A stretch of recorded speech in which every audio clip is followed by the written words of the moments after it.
అందరికీ నమస్కారం। ఈరోజు బడంపేట్ సర్కిల్ బాలాపూర్ డివిజన్ మల్లాపూర్ ప్రాథమిక ఉన్నత పాఠశాల ఇది। ఈ పాఠశాలలో విద్యార్థులు అనేక సమస్యలతోటి ఇబ్బంది పడుతున్నారు।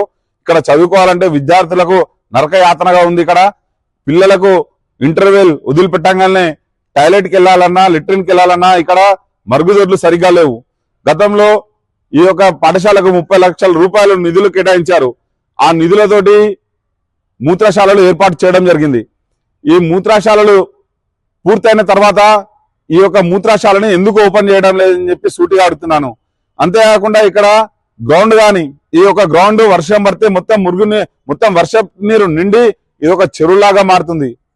ఈ యొక్క గ్రౌండ్ సంబంధించిన విషయాన్ని ఇక్కడ ఉన్నటువంటి ప్రజలు చాలాసార్లు మున్సిపల్ కార్పొరేషన్ అప్పుడు ఉన్నప్పుడు చెప్పడం జరిగింది। ఇప్పటి వరకు సమస్యను తీర్చలేదు। అంతేకాకుండా స్కూల్ పరిసర ప్రాంతాలలో ఎక్కడ పడితే అక్కడ చెత్త, ఎక్కడ పడితే అక్కడ చెట్లు, ఎక్కడ పడితే అక్కడ చీదు, ఈ చీదులో పాములు తిరుగుతున్నాయి। గతంలో 2 సంవత్సరాల కింద ఒక విద్యార్థి ఇక్కడ పాము కాటుకు గురై మరణించడం జరిగింది। ఇక్కడ ఉన్నటువంటి మల్లేష్ మీ కొడుకు చనిపోయినట్టుగా ఇంతకు ముందుకు ఎట్లా చనిపోయాడు? ఏడగచ్చిందా?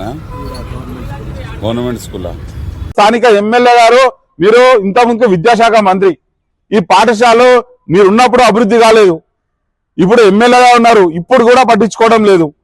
అంటే విద్యార్థులు చచ్చిపోయినా కూడా ఇక్కడ ఉన్నటువంటి అధికారులు కానీ స్థానిక ఎమ్మెల్యే కానీ ఎవరు పట్టించుకోవడం లేదు।